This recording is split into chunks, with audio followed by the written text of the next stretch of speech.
conexión entre elementos existentes y materiales o elementos nuevos, reparación de elementos, reforzamiento, rehabilitación de edificios identificados como de planta baja débil, rehabilitación de edificios dañados con edificios colindantes, rehabilitación de la cimentación y después hay que contar con memoria de cálculo y planos estructurales.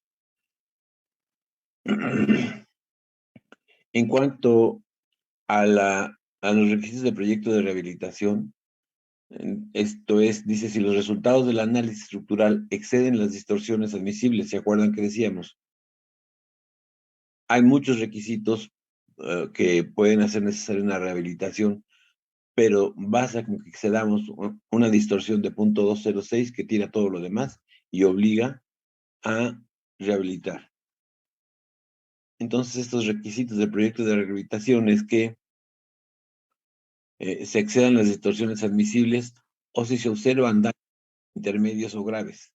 Se requiere un proyecto de rehabilitación, el cual deberá llevar a la estructura a cumplir con los requisitos de seguridad y servicio de las NTC vigentes, considerando los siguientes CFR.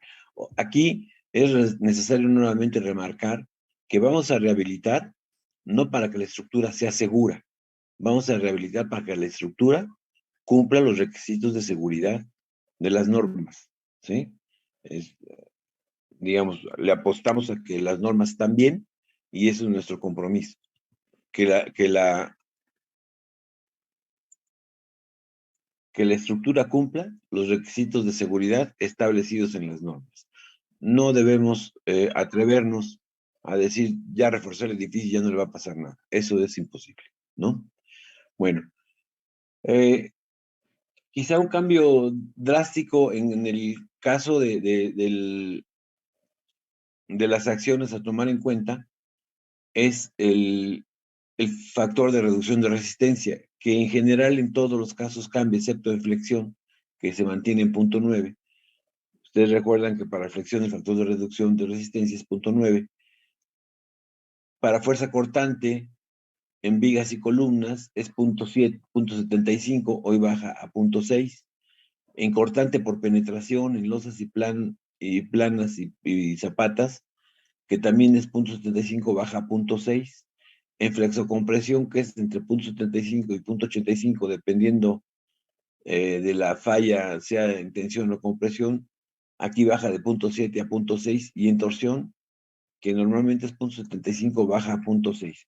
Como les digo, exceptuando el tema de flexión, todos los demás factores de reducción están reducidos en este caso, reducidos y yo diría que en forma importante. ¿Cuál es la razón? Pues se argumenta que estamos en una estructura de la que no tenemos todo el conocimiento, primero porque les digo, normalmente no tiene información suficiente. Ok, se puede generar toda esta información, como lo hemos visto con levantamientos, con pruebas, etcétera, pero no es un 100% la información que requeríamos. Y segundo, la estructura quedó dañada. La estructura quedó dañada y la vamos a rehabilitar. Entendemos que hay muchos factores, muchos aspectos que se deben tener en cuenta para darle finalmente la capacidad remanente a la estructura, como veíamos la vez pasada, dependiendo del tipo de daño, y dependiendo del tipo de daño, y luego veíamos también la, la capacidad remanente del 75% de rigidez o 50% de resistencia, etcétera. Todo eso es muy subjetivo, ¿no? A pesar de que se trabaja bastante en ello, porque les digo, hoy ya no tenemos que adivinar ni qué opinar, o sea, está bastante concreto todo esto. Aún así, pues hay cierta incertidumbre. Entonces, para reducir la incertidumbre, se han reducido también los factores de reducción de resistencias. Acuérdense de nuestras primeras clases que decíamos, ¿de qué depende el factor de seguridad? Del grado de incertidumbre, ¿sí? Y hay dos fuentes de incertidumbre, acciones y resistencias, ¿sí? Ahora, nos han dicho que las acciones no se mueven, que debemos considerar las acciones factores de carga indicados en las normas técnicas de acciones. Eso no se mueve. Entonces, lo que sí se está moviendo para aumentar el factor de seguridad son los factores de reducción de resistencia. Pasamos a, entonces les digo, esto es una forma de aumentar el factor de seguridad, ¿sí? Al bajar el factor de resistencia es pensar que las resistencias son menores que las calculadas, estamos aumentando el factor de seguridad global. En cuanto a apuntalamiento, rehabilitación temporal y demolición, si se detectan daños en la estructura que pongan en peligro su estabilidad, deberá controlarse el acceso, es decir, hay que restringir el acceso y proceder a su rehabilitación temporal.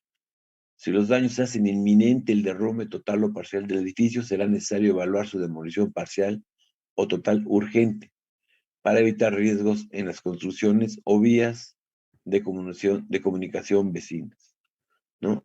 Esto es, hay que restringir el control de acceso, bandeando alrededor del edificio, ¿sí? Mientras se hace la rehabilitación temporal y que tenga cierta seguridad esta rehabilitación. Vamos a ver también qué se tiene que hacer ahí. Antes de iniciar las obras de rehabilitación, deberá revisarse que el edificio tiene suficiente resistencia y rigidez a cargas verticales y laterales para cumplir con los requisitos de la sección 2.8 de las normas técnicas de sismo, que es del orden del 20 o 30% del sismo de diseño.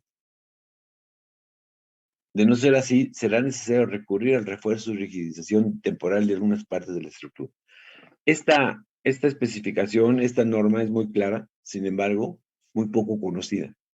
Muy poco conocida porque además pues es muy poco rentable también para todo el mundo, salvo para los trabajadores. O sea, ¿de qué se trata? Mientras mientras la estructura está dañada, ¿sí? Para entrar a hacer la evaluación completa, pues se requieren hacer, como decíamos, levantamientos. ¿Y estos levantamientos en qué consisten? Pues en medir geometrías, en hacer pruebas de corazones, en hacer mediciones de plomos, de hundimientos diferenciales. Esto es trabajar el edificio, trabajar dentro del edificio dañado. Entonces, antes de empezar con eso, por eso dice, antes de iniciar las obras de rehabilitación, incluyendo las de dictamen, quizá aquí le debo poner con paréntesis, incluyendo las de dictamen, es necesario apuntalar la estructura, pero no es suficiente el apuntalamiento que normalmente se hace y que para la mayoría de la gente es usual.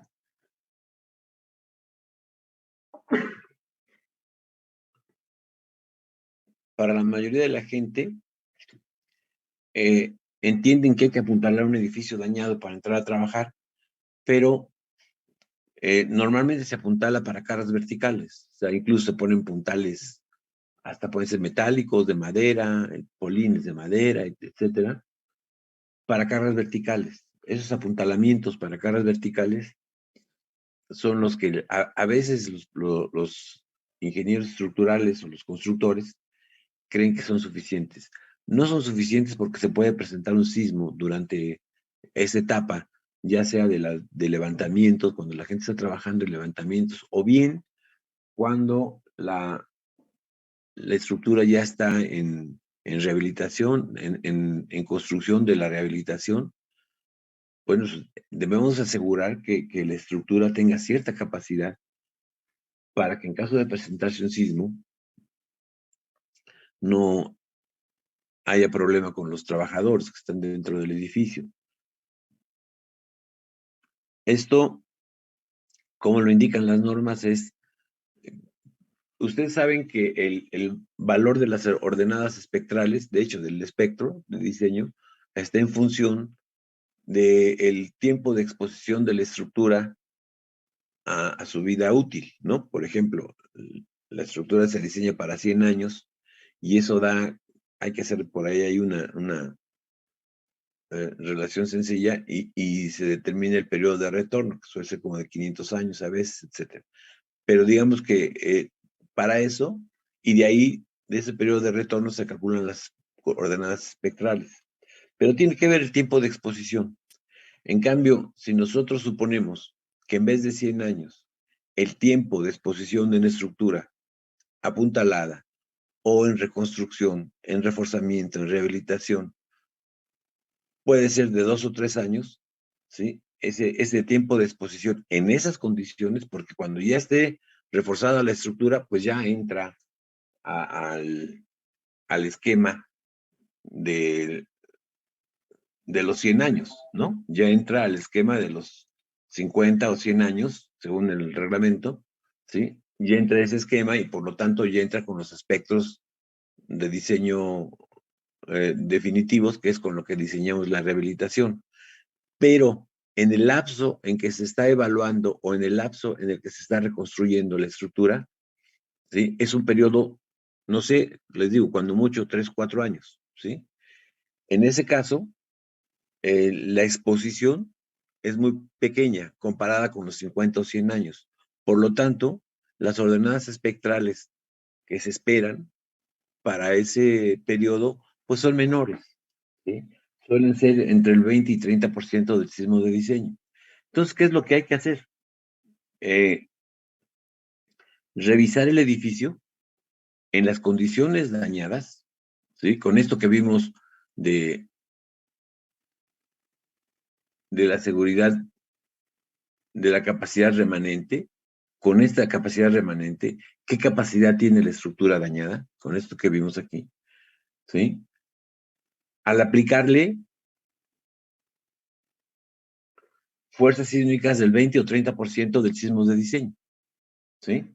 O sea, la estructura dañada se le aplica el 20 o 30% del sismo de diseño. Digo 20 o 30 porque entran ciertas características para elegir el espectro, pero varía por ahí, entre 20 y 30%, ¿sí?